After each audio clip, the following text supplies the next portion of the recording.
Yo, what is up, Bulldogs? All right, today we are going to be talking about a topic that I think a lot of you really could use some help with, which is dealing with betrayal, right? And I actually have here Debi Silber, who is an expert in dealing with this in what she calls post betrayal Syndrome. It's a real syndrome. thing. Yes. Mm-hmm. Okay. And so yeah, so I just wanted to talk to Debi about this to kind of understand, what this is, because I see this, guys. I see this a lot in the especially in the MGTOW community. How I'm not a big fan of people that have the victim mindset, and a lot of that I think comes from this sense of feeling betrayed by women, or betrayed by society in general. And I would really like to help a lot of you guys to be able to get over this. And so I thought it would be good to hear from Debi, because she's got a lot of expertise in this, perhaps the most in the world. She's done a couple of TED Talks, which I watched, which were great as well. So welcome, Debi. Thank you so much. Looking forward to our conversation. Yeah. So tell us a little bit about kind of what is what causes this, and what is the kind of the symptoms, and what's kind of the the mechanism that's involved here, and why is this something that's important? Sure. Well, first of all, I mean, I define betrayal as it's the breaking of a spoken or unspoken rule. And really the way it works is the more we trust and depend on someone, the deeper the betrayal. So, for example, we were planning to meet today, right? And if I didn't show up, I would have on some level betrayed you. Now, chances are it wouldn't have devastated you, right?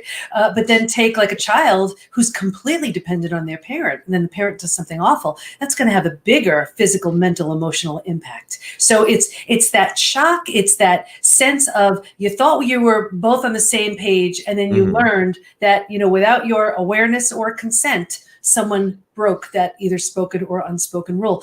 And it's that shock, because we're all about relationships. We have these relationships thinking that it's understood.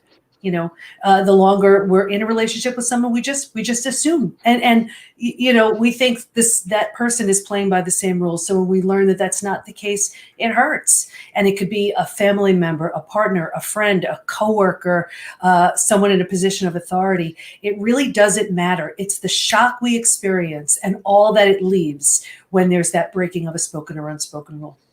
Okay. Yeah, that I think that makes a lot of sense. It's one of the things that I kind of equate it to is the idea of of expectations that are unmet, right? Because one of the things that I really kind of espouse from Stoic philosophy is the idea of having less expectations, not having expectations, because then you're not really going to feel betrayal if you don't have a strong, I mean, obviously, like you said, if you say you're going to be somewhere or something, you have some level of expectation, but kind of, I don't know, for me in the back of my head, even just this is, I'm sometimes I will have a live stream or a guest, and they're not going to show up, or I have a meeting. And so I always am thinking in the back of my head, I'm like, okay, we've agreed to this thing, but I don't really 100% expect them to show up. And not that I necessarily doubt them. It's just that I'm not counting on it 100% where I'm going to suddenly, because if I did that, then let's say you didn't show up, then I'd be like, oh, my day's ruined. I can't believe this, whatever it is. I would be upset because I wasted my time. Right. But I'm not going to be upset because I know that people in general are going to be flaky and whatnot. So is that, I mean, well, what do you think about that? Is that, do you think that is a good way to look at things in life, or would you disagree with me on that? Well, you know what? On one hand, it's a safer way, but on the other hand, it's why shouldn't you have expectations? It's what you would do for somebody else. So yes, it's safer to lower expectations, but the truth is, think about it. Although, yeah, you wouldn't be devastated if I didn't show up, you also wouldn't trust me, because then if I came back and said, oh, hey, so sorry about that, I'll be there in an hour, you may be like, I don't know if she will. And so, once trust is shattered, it's really hard to get that back. And actually, that's what my new book is about, trust again. Because, when you look at trust, I look at it like a brick wall. It could take decades to build, and it's built brick by brick by brick by brick. And then in one earth-shattering moment, that brick wall can come right down. And what's the only way that trust can be rebuilt? The same way, brick by brick by brick. So trust is sacred. I mean, we've heard this, but once it's destroyed, whether through death by 1,000 cuts, a lot of little lies or whatever, or a big gigantic betrayal, it's really hard to rebuild. So yeah, to answer your question, it wouldn't devastate you. It's okay to lower your expectations if it makes you feel better, but the trust would be gone. I see what you're saying. Yeah. So I couldn't really have, well, I would say that, yeah, I mean, trust is something that I guess I would agree with you, is that I normally wouldn't just have trust in someone. They would have to demonstrate over time a pattern of behavior. Cause I kind of think of people as like they're running their own scripts. They're just running their program. And so I'm not going to feel upset or betrayed by someone who's running their program, because it's just their program. It's not personal. They're just doing what they know how to do to survive in the world, and it's not malicious. And so I don't want to have an expectation, because I know that I can't control what they do. So I have expectations on myself and my standards, but I don't want to have expectations on other people, because people do random stuff, and you never know. Even like you said, like someone that maybe they build a wall of trust for a long time, and then all of a sudden they're deciding today that it's time to break down that wall. Yeah. And it is a healthier way to go about it too. When you say that, you're planning on living a certain way, and you're really not in control or responsible for how somebody else is. Although so many people that I know, and I know this is how I live by, if it's going to hurt somebody, just don't do it, period. Correct. And I assume other people live that same way. And I'm always shocked to realize, they're not thinking that same way. And it's a little bit of a readjustment, but you realize everybody does. We write the script for how people treat us, and we write the script for how we live. Yeah, that makes sense. I think it makes sense. And sometimes it's better to have like the views that the standards that we hold to ourselves, but not hold other people to those standards, because we can control ourselves. And just like one example I always use is giving criticism, right? Like I will accept criticism, but I won't give criticism, right? Even though I value criticism, because I know that 99% of people will not be able to accept criticism. So even though the standard is for myself to accept criticism, I don't expect other people to accept criticism, because it's ridiculous for me to put my expectation on someone else when, but yeah, so that, I think that makes a lot of sense. So what about, and I just want to add to that. I go one step further. I look at who's giving the criticism, because, I mean, you put yourself out there, like you mentioned, my TEDx's, if their name isn't there, if their face isn't there, and I think it was Brene Brown who said, like, if you're not willing to get in the ring, then I'm not willing to listen to your criticism, because it's whose lens is it coming from? That's actually a really good point, because I only even pay attention to criticism that comes from someone who's more successful than me, because otherwise it doesn't, I have no way of knowing whether that's valid or not. But someone who's done it, who I respect, their criticism has some kind of meaning to me. So yeah, absolutely.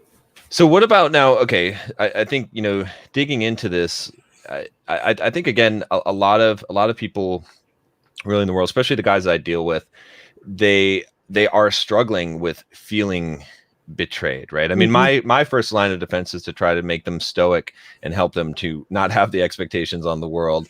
But that's a long process. It's not something that you just say, okay, well, I'm not going to put expectations on people. And you have these implicit expectations. You have explicit ones where someone actually violates a contract, a breach of a verbal contract or written contract. What do guys do? How should they handle this? Let's say there's a guy that his the big one is like his girlfriend cheated on him, or his girlfriend betrayed him in some way.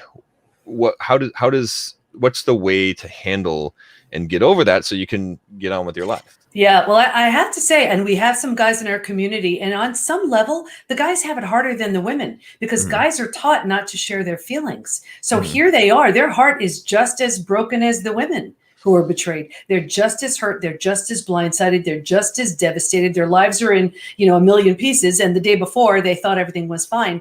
But here they are expected just to muscle up, tough it out, whatever. So on some levels, it's actually harder for them because to express these emotions, this could be, and if you saw in my second TEDx, I talk about how betrayal is, I believe, one of the most painful of the human experiences. The heart is shattered in a million pieces. This is impacting the body, the mind. I mean, you name it. Nothing is left unchecked and untapped and unaffected here. So for the guys, I really see that they have the same healing process as the women, but they also have the additional level and layer of, hey, you know what? It's okay. You're human. This is the biggest devastation of your life right here. It's okay to be open, because only when you're open and you're vulnerable and you're looking at all your pieces can you then pick them up and rebuild. And very often you're rebuilding something so much better, but you can't do that unless you know what you're working with and unless you feel okay to just express that.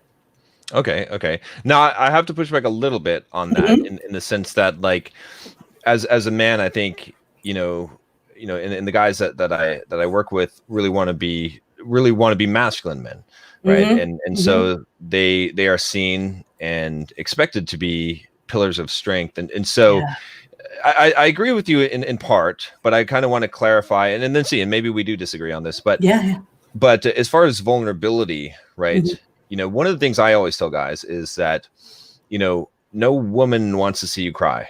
Your mom doesn't want to see you cry. Your sister, like, women don't really want to see weakness from a man.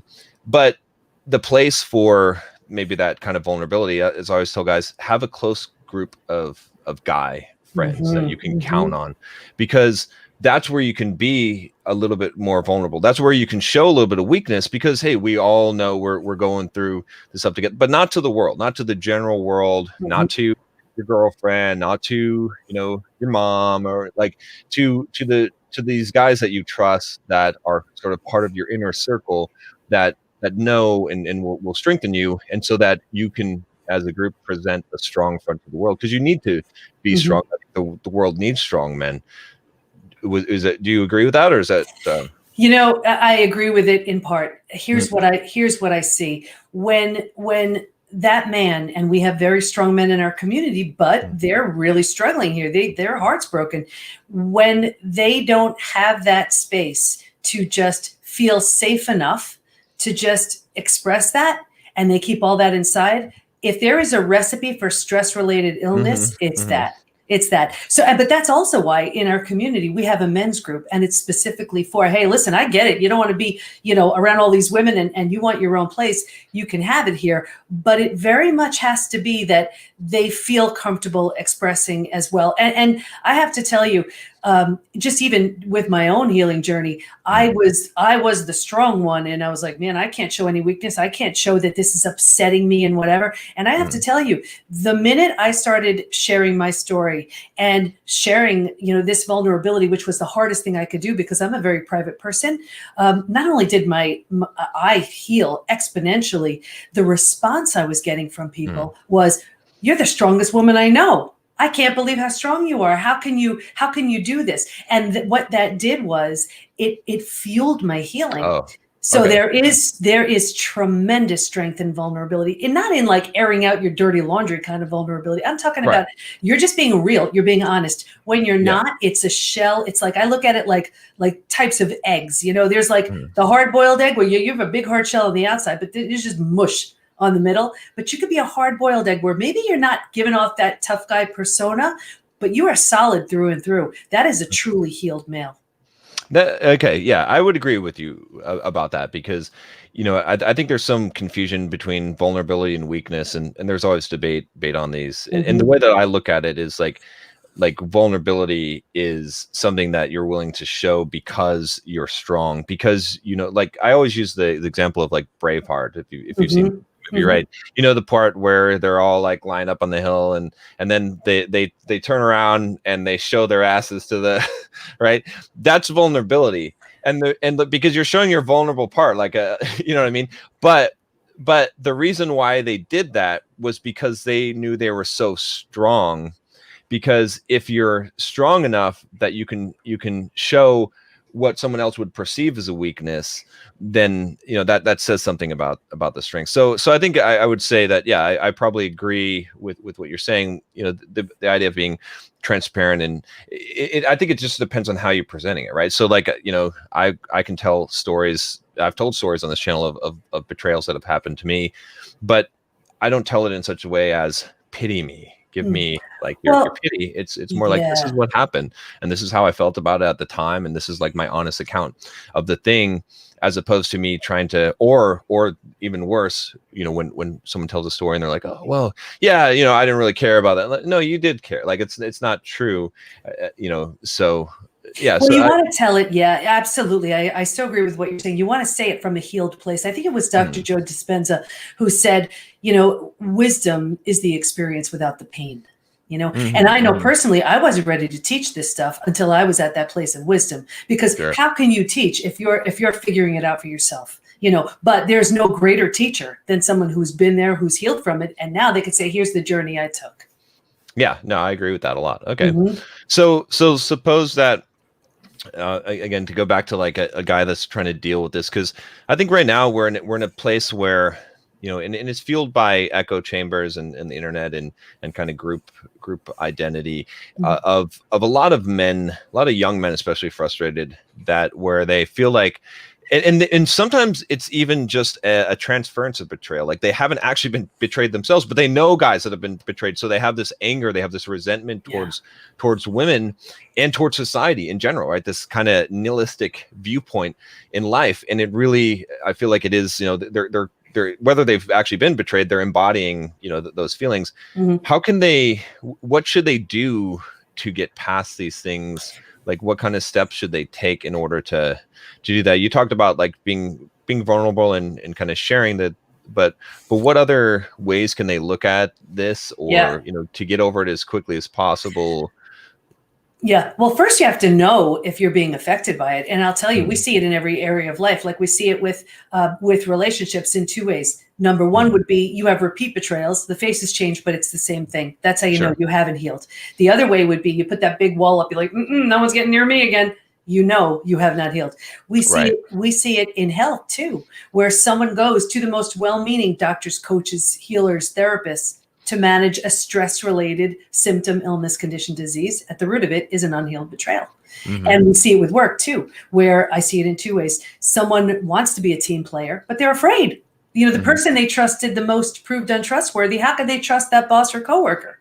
Or, they want to ask for that raise or promotion. They deserve it, but their confidence was shattered in the betrayal. So they don't have the confidence to ask. They're bitter and resentful instead. And that's the energy they bring to work every day. So if you've experienced any of those things, you have to know that's an unhealed betrayal right there. It's interesting.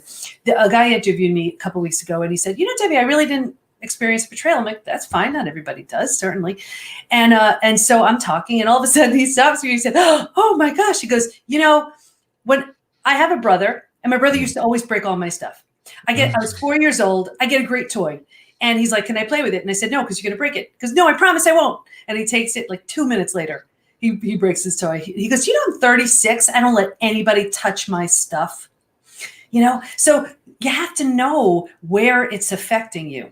And then only then can you say, okay, now that I'm aware of it, am I willing to do something about it? I did a study on betrayal, and we made 3 discoveries. One of them was that there are 5 stages we will go through if we're going to truly heal from it. And what I see so often, men and women, we get stuck in a stage 3. We have no idea that there are 2 brilliant stages to transformation. And this is how you know if you're stuck too. This is the stage where we kind of resign ourselves to thinking, this is as good as it's going to get. This is the best I can hope for in my work. This is the best I can hope for in my relationships, in my body, in my health, in my energy, in my lifestyle, in my income, in my life. You have to know, if you're walking around resigning yourself to thinking that, what's the reason why you're stuck? If I tell you 9 out of 10 times it's an unhealed betrayal. Okay, that makes a lot of sense. Yeah, that's what I would guess. It's kind of what I call like walking in zombie mode where like you have this numbness, like it's the bad form of like not having expectations, because like you don't want anyone to hurt you, so you basically shut down emotionally, and you don't trust anyone, but you're okay because you're invulnerable, nothing can hurt you, but you also can't experience life. But what comes after that? So how do they get out of that phase? And because again, I think one part of this is like, like you're saying, is like someone hurts you, someone betrays you, like example you said at work, you don't have to be bitter and resentful, but you certainly shouldn't trust someone who is not worthy of trust. So it's almost like, especially like in a working relationship, how do you deal with that person? You gotta, you gotta let go of that expectation. Be like, okay, well, I know what this. It's like feeding a lion, I guess, right? It's like you go into a lion cage. Okay, you know what could happen to you, but you still got to go and feed the lion. So. Yeah, but what you feed grows. So you want to be really careful what you feed, and if it's, and if that's not a situation, what I find so often is when it's a workplace betrayal. And when I mention work, it could be a personal betrayal that is impacting your work, but there could be the workplace betrayals too. So often that workplace betrayal was the kick you needed to realize you're not meant to be there. Not saying that that's the case for everybody, but I've seen that many times. But to get back to what you were saying, when you find that you're stuck in that place, here's the thing too. What happens in that classic stage 3, we start getting all kinds of small self benefits from staying there. Like here's how you get to be right. We like being right. We get someone to blame. We get a target for our anger. We get sympathy and self-pity. We don't have to do the hard work of trusting again. We're like, do I trust you? Do I trust you? Forget it. I won't trust anybody. So what happens is, we get all these benefits from staying there. And now we're planting roots in that space. And then what happens is the longer we're there, then we start thinking, well, you know what? Maybe I deserved it. Maybe I'm not all that. Maybe. And now we're bringing opportunities and situations and people into our lives to confirm that's where we belong. When we're willing to let those small self benefits go for ones that are so much better, that's really when we move towards true and real healing. But I have to tell you, it takes a willingness to be willing to give those up. And I always picture like a trapeze. Here's going from that stage 3 to stage 4 is probably one of the hardest stages, because we get so stuck. It's almost like you're holding on to that trapeze, and now here's that other bar, and you grab hold of that other bar. You grabbed hold of that other bar, but you're not going anywhere unless you let go of the first one. Right. And we're not willing to let go of it because we get a lot out of blaming and having our story and being right and all of that. So we have to be willing to let that go. I see. Yeah. I would see it as like a lot of people get their feeling of importance from that, and they're getting that need met at a lower level instead of at a higher level. And when you're doing that, you don't have the motivation to go and get it met at a higher level, because you're already getting the need met. That's it. And then when you see the benefits of when you let that go, it blows the doors off of whatever you thought you were receiving before. I mean, because really when you let that go, what you get is you get freedom. You physically heal. You turn down the stress response. You boost the immune system. You stop that accelerated aging you were doing. You have opportunities you never would have had access to before you gave that up. You become a role model. You become the hero or heroine of your story. You get a much better story than the one you had. So, it's a world of difference with that willingness to let that other stuff go. Right. Yeah. By the way, guys, if you're listening, put some questions. If you have some questions, we'll field some questions here. Just drop them in the chat. So I see it kind of as like that holding onto that first trapeze is it's like holding on to bitterness, right? It's like you gotta give up that feeling that you have of being entitled, of feeling that you're right, of holding something against someone.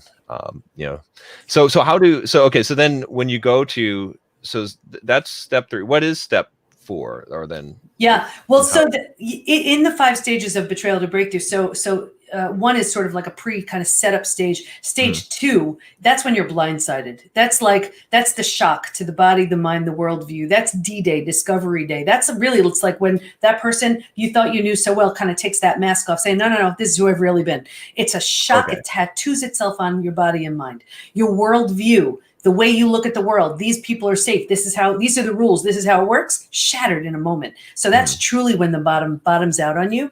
Stage three is all about survival. Survival instincts emerge. It's the most practical stage. If you can't help me get out of my way, how will I move through this experience? Who do I talk to? Who can I trust? But once we figure that out, we stay there. That's the one we stay in. Right. So often. But like I said, if you're willing to let some of those benefits, go, you can move to the fourth stage. But it takes a willingness. It takes grieving. It takes grieving what you lost. The fourth stage is finding and adjusting to a new normal. Here's where my old normal doesn't exist anymore. It's not an option. I can't get it back. So I'm going to make this work. And the easiest way to look at this is if you've ever moved to a new house, condo, office, apartment, whatever, it doesn't have all your stuff in it yet. It's not really cozy, but it's going to be okay. Knowing that, you're turning down the stress response. So your body's not healing just yet, but at least you're not causing the rapid damage you were. But here's what's so interesting too. When we move from this stage, from stage 3 to stage 4, right? Think about it. If you were moving into a new space, you don't necessarily bring everything with you. You don't bring the stuff that doesn't represent the version of you want to be. Right. And what I saw in this stage was, here's where we had a lot of changes in friendships. If your friends weren't there for you, here's where you're like, you know what? I'm done with them. I've outgrown them. I need a different kind of friend. Saw that so clearly. Anyway, when we're in that fourth stage, we're adjusting to that new normal. Here's where we can move to the fifth most beautiful stage. And this is healing, rebirth, and a new worldview. Now your body starts to heal. You've turned down the stress response enough that you're not breaking down the body. Now it's healing. But also, you didn't have the bandwidth to think about eating well, exercising. You were surviving. Now in this stage, you're like, you know what? I want to treat myself better. I want to eat well. I want to work out. Your mind is healing. You have a different set of rules and boundaries now because of what you've just experienced. And you have a different worldview based on where you were and where you are now. And, in the beginning, it's almost like there are 4 legs of a table: physical, mental, emotional, and spiritual. In the very beginning, typically what I saw with everybody in my study, a real heavy lean on the physical and the mental, kind of ignoring the emotional and the spiritual. But by the time they got to stage 5, they were solidly grounded because they paid attention to the emotional and the spiritual too. Okay. Yeah, that makes sense. That makes a lot of sense. So it's almost like on stage 4, it's like almost an acceptance where you're recognizing what the new map looks like. You're not really like, adventuring out on the new map, but okay, this is what the map is, and I'm accepting this thing. I'm letting go of my old map exactly for my reality. And then that last one, that now you're saying, okay, this is the new map. All right, I might not have liked it, but let's play. Let's go where we're gonna go. I'm gonna start using this map and navigating reality with this and start living my life again. You're so right. And what's so beautiful about this is by the time you're in that stage 4, moving to stage 5, now you start getting really creative and you're like, well, what do I want now? And if you do this, where you're playing full out here, you are letting go of the old and recreating the new. This is where you can have the best relationships, the best in health, the best in income, the best in work, the best of everything, because the ground was leveled. You're completely starting over. I don't know if you remember from the TEDx, I use this analogy and it makes it so clear for everybody. Here's the difference between resilience and transformation. Resilience is bringing back, restoring. You need that for your everyday, Right. Transformation, whole different story. So let's take a house, right? Let's say the house needs a boiler and you get a boiler. That would be resilience. Or it needs a roof. You get a roof. That would be resilience. Here's transformation. A trauma and transformation. A tornado comes by and levels the house, right? A new boiler's not going to fix it, and a new roof's not going to fix it, right? Now, you have every right to stand there, and many people do, by the lot where your house once stood and say, oh my gosh, this is the worst thing that's ever happened. And you can do that for the rest of your life, and no one will fault you for it, right? But if you choose to rebuild your house, you don't have to, but if you choose to rebuild your house, there's nothing there. Why'd you build the same house, right? Make Right. it like the best house ever. You could give it everything the old house didn't have. That's trauma and transformation. That's the beauty of betrayal. I like that. I really like that viewpoint, because that's like again, that kind of goes back to the Stoic, is looking at everything as a win or learn experience. And it's like, it almost makes betrayal like something good, like in the sense that it's grown you as a person. It's given you a chance to reset. Because I would say, like, in order to be betrayed, you have to have an inaccurate view of the world and reality, right? Because it's a surprise, right? And so as you're experiencing what actual reality is, it comes in the form of betrayal, resets your viewpoint. And then yeah, I think you're right, some people get stuck there. A lot of people get stuck there, but it's an opportunity to now create that new house, to grow, and to see things a little bit more clearly, and perhaps to be a little bit more cautious in some ways, to as far as giving out that trust that has to be earned, but also maybe, and also being a little bit more resilient in the sense that you kind of understand what is the range of things that people can do. I think we have like this we think people are going to fall into what we think is the range of possible actions, but it's actually much larger, because we don't really know what's going on in someone's head, which is a lot different than what we think it is. It resets all the rules. I'll tell you, though, there were 3 groups in my study who did not heal. And I want to share this, because if anybody's watching this and they're doing this, know that you're keeping your own healing and transformation at bay. So the first group did not accept their betrayal. They just wouldn't accept it. So this would be the person staring at and crying and screaming and kicking at the lot with the leveled house. That person just not accepting, just not. They don't heal. The second one, this was a group who was numbing, avoiding, distracting. So these were the people who were using food, drugs, alcohol, work, TV, keeping busy, reckless behavior, anything to numb, avoid, distract themselves. Now, they'd run to the doctor, and the doctor would put them on anti-anxiety, mood stabilizers, whatever, or they drink, or they do whatever. And yeah, it may have taken the edge off of the day, but it kept their healing at bay. Saw that clearly. And the third group, this was the group where the betrayer had no consequences. So whether it's a man or a woman, when you're trying to get over it, turn the other cheek, make it work somehow, when that betrayer is not, there are no like serious consequences to that action. Not only did I see only a further deterioration of the relationship, they were the most physically sick. Your heart can't handle that. Of someone else not getting consequences for betraying you? For example, if let's say there was a husband and wife, and the husband, and let's switch it around for your community. So let's say husband and wife, the wife has an affair. And let's say the guy, because he doesn't want to break up a family, financial reasons, religion, whatever the reason was, he's like, okay, you know what? It's okay. Don't worry. No big deal. Oh, I see. Okay. Yeah. That did more damage to him than anybody else in the group.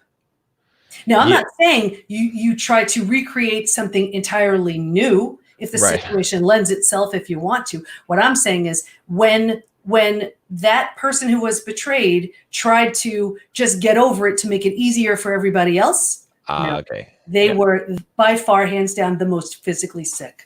That makes sense, because they haven't dealt with it. They haven't called. I mean, in that situation, right? I mean, what would I advise a guy to do? I would say, just end it and be like done, but say it and say why, and be done with it. Or I suppose if he's carrying it on for the sake of the kids or something, but still bringing it right out into the open and saying it's not okay, but this is a choice that I'm making right now. So because I agree, if you don't deal with it, that's going to be the worst. So many people like sweep it. I guess there's like, I view it as a kind of 3 ways of dealing with an emotion, right? Like a negative emotion. One is that you hold it in.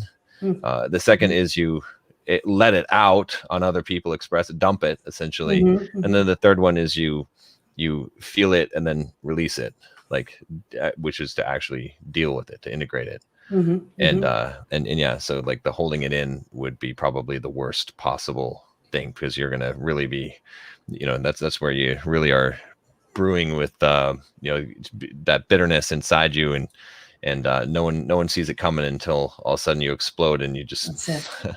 Yes, stress related illnesses. I mean, that's where they come from. Yeah. Okay. Okay. Mhm. So let me see. We got a question here, Sure. which where let me see if I can find it. It was really simple, but You could give me the tough questions. well, but yeah, I'm not afraid. definitely. I mean, I've got one actually that we'll discuss here Sure. in a little bit. But okay, so this was from Still Alpha. He says, "So how do we let go?" Yeah, great question. So here's the thing.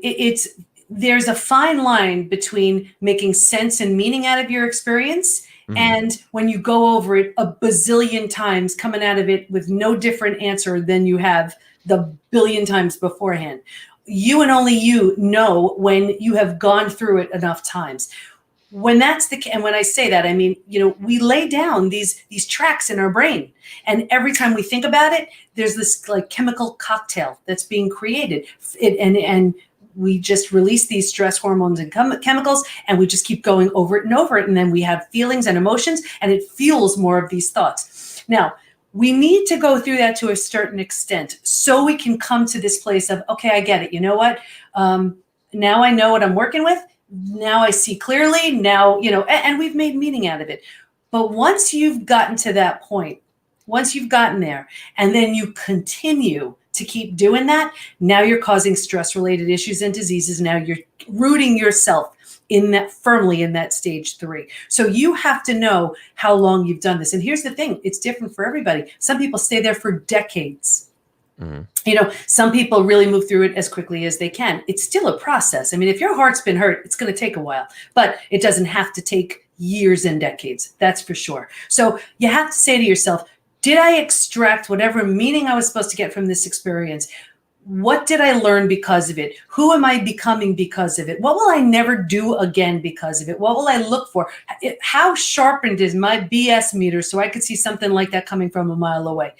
Once you've learned from it, then you have to say, okay, if I got the meaning out of it, now I have to slowly let go. And you have to, and if that helps you, look at that visual. Picture yourself, okay, now I'm on the trapeze. I'm hanging on for dear life to that one side, that stage 3. But here's that stage 4. What do I have to do to let go of that? I have to grieve the loss. I have to say, hey, listen, I was expecting happily ever after. I didn't get that. I got to be okay with that. I was expecting them to be the same type of friend I was. I was expecting, them to show up for me the way I showed up for them. And that's a grieving process. Once you've done that, you could slowly move to that stage 4. So check where you are and see where are you in that process. Hope that Okay. helps. Okay. And I'll address this too from like my personal, like how I get over, because I definitely think that if you're on the internet, you're going to get a lot of betrayals. Like again, maybe not at the same scale, but all the time, people are trying to use you for something and trying to get something from you, and they're coming across as your friend, and then you realize that their true motive was what they could get from you. And so the way that I look at it is that I like, as far as letting go of anything in general of negative emotions, is I first accept it. I first look at it and say, this is what happened. Like, there's no point fighting this. This is what happened. Okay, it is what it is. And then I experience whatever the feeling is, because we can't control what we feel. It's an automatic mechanism that happens with the lizard part of our brain. So like to try and pretend like you're not feeling something is not productive. So I feel it. I say, okay, this stings a little bit. Okay, whatever it is, I've accepted it, I felt it. And then I say, and then in order to actually let it go, I then say, well, what expectation did I have, and how was it not met? And then why did I have that expectation? Like, why would I really believe that a person would act this way? Like, was it really right for me to expect some behavior out of a person? And then normally I figured out, well, can I let go of that expectation? Am I willing to let that thing go? And when I let go of the expectation, then I let go of the hurt or the betrayal that I've experienced. And for me, that's, it's just a process that I just work through over and over every time it happens. And then I have a less, I would say that, like, in general, I'm able to let things go because I don't want to dwell on it. I'm never sitting there at night listening to sad music or or whatever it is, or replaying the thing in my head and getting angry, because that to me, I've learned that that digs a groove in my brain that makes it so easy, because our memories, like when we go back, like they're actually restored every time that we remember them, and then we can choose how to restore those memories and then recall them again. And so I don't want to create a pattern. And like you said, I think that chemical cocktail where it's like it's like a trigger. Like I want to let go of that trigger as soon as possible, because it'll just keep on getting deeper and deeper, like a splinter going into your finger. And I want to get that splinter out as soon as possible by letting it go and accepting what happened. So that's kind of how I let go of anything that I need to let go of in life. And what's that saying? It's like drinking poison and expecting the other person to die. That's what happens when we hang on to this stuff. It's only killing us. Absolutely. So the thing that I want to really ask about, I think, and you might not be familiar with the terms so much, but maybe you are, but I can explain them if you're not. So within kind of the men's community, like on the internet, there's this concept of like of blue pilled and red pilled, right? And so the idea of like blue pilled is like guys that you believe the fairy tale type of, Disney princess type of, they're the guys that maybe like will put women on a pedestal, have a crush on a girl, and then buy her flowers and gifts and expect that she's gonna love him because he's such a nice guy and because he cares for her so much. And those guys typically get their hearts broken because that's not really what creates sexual attraction, and they're coming off as the friend and the nice guy, right? And so they're kind of what we would call blue pilled. And then there's kind of this red pill awakening, which is like this concept of seeing reality clearly, like seeing that, okay, this is actually from a evolutionary biological perspective, this is how female and male behavior, intersexual dynamics actually work, right? This is why women kind of prefer the bad guy, not because he's necessarily bad, but because he's dominant, because he is assertive, because he is not afraid to express himself, because he doesn't have all this pretense and pretending, and he actually considers himself valuable. So he's not like trying to impress you or trying to win you because he thinks you're way more valuable than he is, right? So when guys first kind of experience this, right, and they go from this kind of fairy tale view of the world and they get their hearts broken, and then they realize what the actual reality of the world is, they feel a giant sense of betrayal. And this is like a huge problem that I deal with guys in coaching them, is because I want to awaken them to what reality is, but I don't want them to become bitter and jaded. And I just want them to say, okay, hey, all right, if that's the way that the world is, these are the rules of the game, then I need to learn how to play them as best as possible. I'm not gonna be angry about this. This is just, it's like being angry at a wild, tiger for tearing apart a zebra. It's like, that's what happens. And I don't know if tigers and zebras quite mix, but one of those things. But anyway, so I guess what I'm getting to is like, what kind of things can we do, and how would you deal with this situation for these guys that have this kind of, it's like a betrayal of everything that they believed and hoped for in the world, right? Because they had these kind of fantasies of, I'm going to be this super nice guy, and these women are going to appreciate me, and they'll love me, and then they experience this real world where that's not really the way things work. And they're angry a lot of times. Yeah, I'll stop you right there. Here's the thing. It's not the real world based on who they chose to give that to. Because an awakened woman, a confident, strong woman, sees that and that wide open heart as just the most beautiful kind of man, real man, strong man. So for that guy to come out of that heartbreak saying, that's it, I'm just going to be a tough guy and never show that again, that's really doing him a disservice. And that relationship can only get to a certain level of intimacy. And so he's really hurting himself. What I would say is you want to be real careful who you give that to. But there are so many, it just like how not all guys are bad, not all women are bad at all. And you have to just be careful who you're sharing your heart with. Now, here's the thing. If if the relationship is working because all of the presents and stuff you're giving, well, that's just, what's that about? Because what happens when the presents stop? So I always look at it and say, what are you bringing to the game here? And what's the reason for all the gifts and the reason for all the extra love bombing? If it's because you're compensating for something you feel you're lacking, that's where it's trouble. Because I see someone feels like a half, you know, and they're like, that's why I hate, what was that movie? You Complete Me. You know what I'm talking about.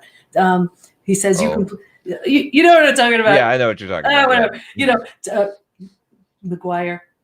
Jerry Maguire. Jerry Maguire, right? Yeah, You Complete Me. I hate that. It's like I'm only coming to this relationship as a half, and the only way I'm going to be a whole is if you are with me. Well, so what happens if plans change?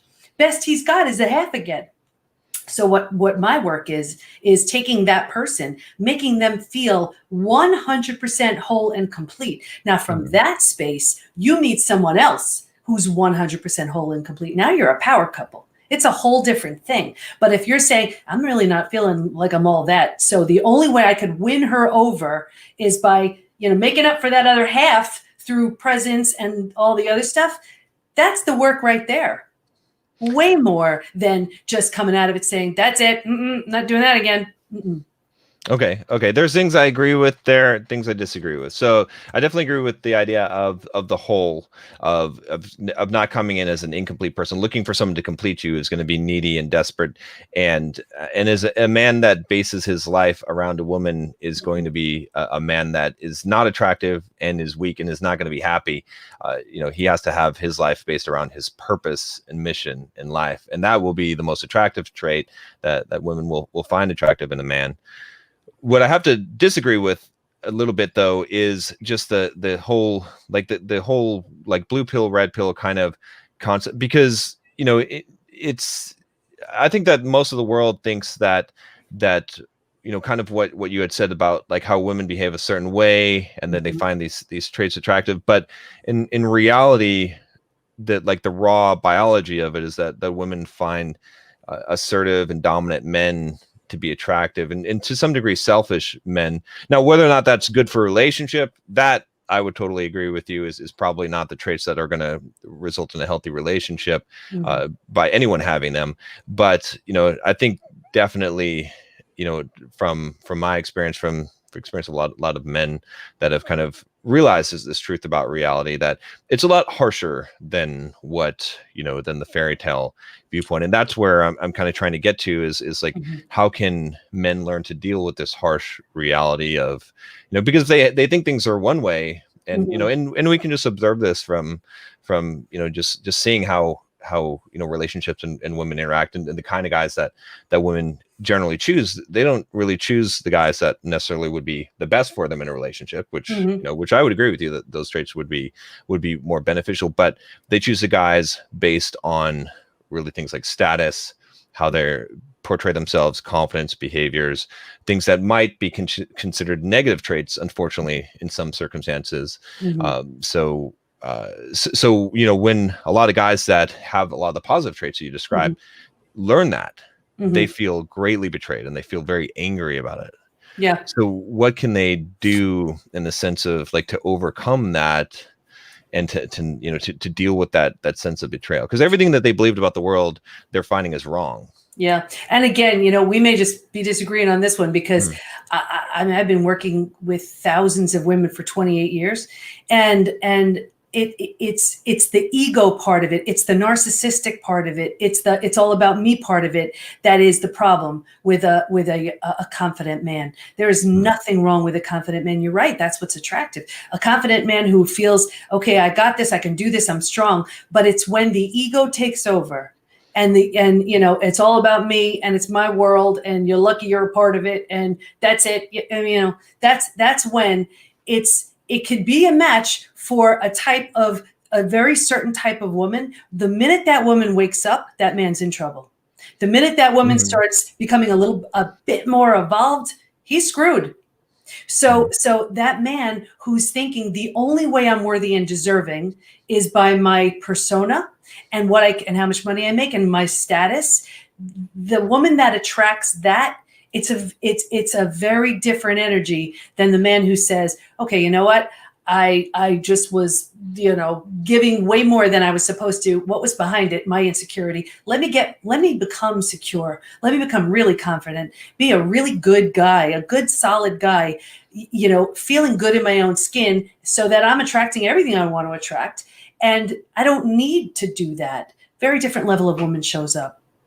Yeah, again, I wouldn't say that I disagree with that, with what you're saying there, as far as well, uh, I'm not sure if like a very, I would say a very different kind of woman stays as Mhm. opposed to shows up, because I mean, the net catches indiscriminately, when you have the right bait, but yeah, I mean, I think there's some truth to that, and again, I would agree with you on the fact that men should become actually of value, and that confidence should represent something that they have earned through actually becoming men that are giving value to the world, and Absolutely. not just being selfish, and not just exhibiting what might be called bad boy traits, or things like that.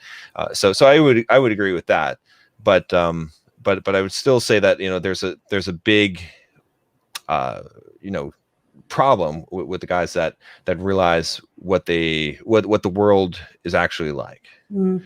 and that's the thing that I think they feel this sense of betrayal and anger for it. And again, I don't expect you to like 100% agree with what I'm saying. And one thing I want to address also, just real quick, in the chat, because we've got a couple of guys here that are being oh, it's not even showing up on the things where I can put it on the thing, but this guy, Spaceman, said, I don't know why it's not showing up on here, so I can put it on here. He said, WTF is this shit? We don't need advice from women. I don't need a zebra telling me how to catch her. Date like women date, and you will always win. Be ruthless. And Wow. so this is kind of the stuff I'm talking about. So first of all, Yeah. like to address this to the spaceman here, you know, Hi, like, space man. I don't take it personally. don't be rude, man. Like, All good. I give you plenty of advice on dating and women in relationships, but I've asked Debbie to be here because she has expertise in dealing with betrayal. Okay, so I'm not asking Debbie, even though I'm sure she's got her own relationship type of advice and how to attract women, but that's not what she specializes in. And what I've brought her here today is to talk about betrayal, which is something that I find valuable. And just because someone's a woman doesn't mean that I disregard what they say. And this is something that, like, I've been struggling with a lot of you guys. You need to understand that the content is important, not the source of the content. This is so important, because I think a lot of you guys have problems. You're like, oh, well, John, you belong to this red pill group of guys, so we disvalue what women say. It doesn't work that way, guys.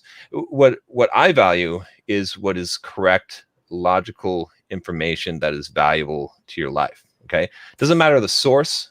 Okay, and this is exactly, and I brought this up for two reasons: one, to address it, but two, so you can see what is kind of firsthand what we're dealing with. Is this is the kind of like general, and where this comes from, right? Is I think the spaceman, he's probably a good guy. He's probably not like a total asshole, but he's probably angry and upset. He's probably been Oh, betrayed yeah. by women, or feels like he's been betrayed. And this is the thing that really I'm trying to address, and that I'm hoping that you can provide a little bit of insight on that. Yeah, that's what I'm hearing. And spaceman, listen, here's the thing. First of all, if your way is working for you, beautiful. But the way I've just gone through life, and I've been on the planet many years now, I've said, just because I don't understand something doesn't mean it's not true. And in remaining curious, I've learned a lot.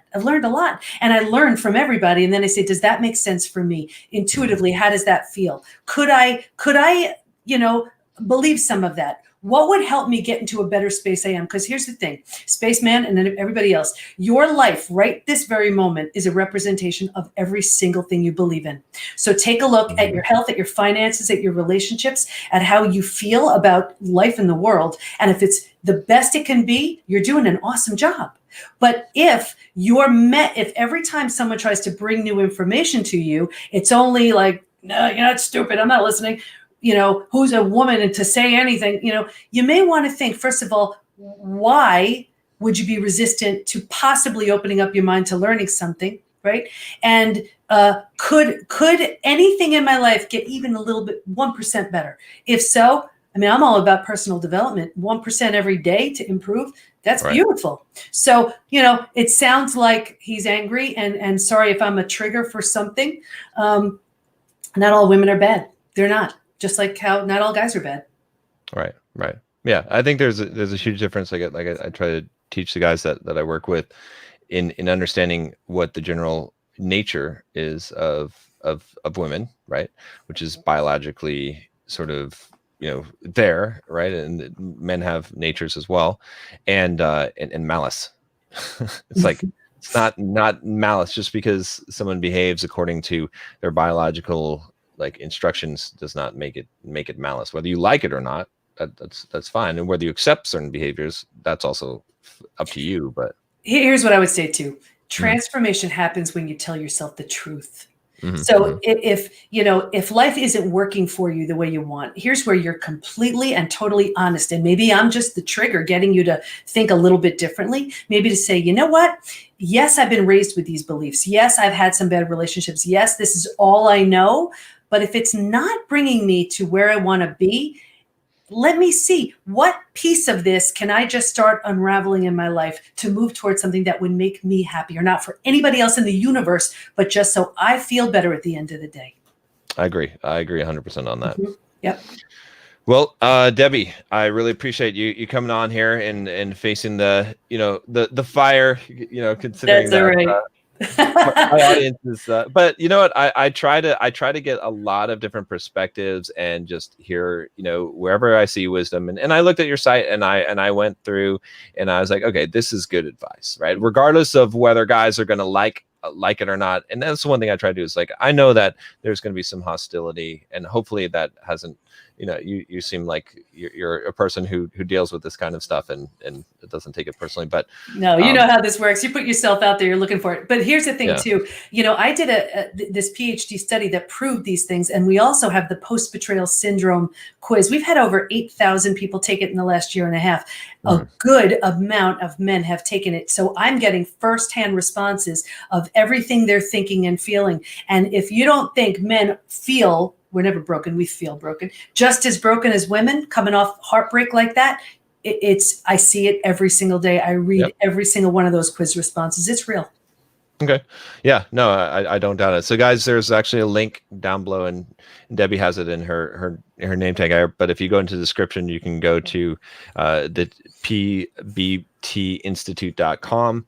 And she's got her quiz on there, and really good information. Like I said, I mean, the reason why I thought it would be good to have Debi on here is because a lot of you guys are experiencing betrayal and you won't acknowledge it, and that's why you're acting the way that you are, and you're not going to move forward in your life until you like acknowledge and accept and let go of these things. Because if you're living in a life right now where you wake up in the morning and you feel anger and bitterness, it's not gonna allow you to move forward in your life and to do the things to be the kind of man that I know that a lot of you guys want to become. So great advice.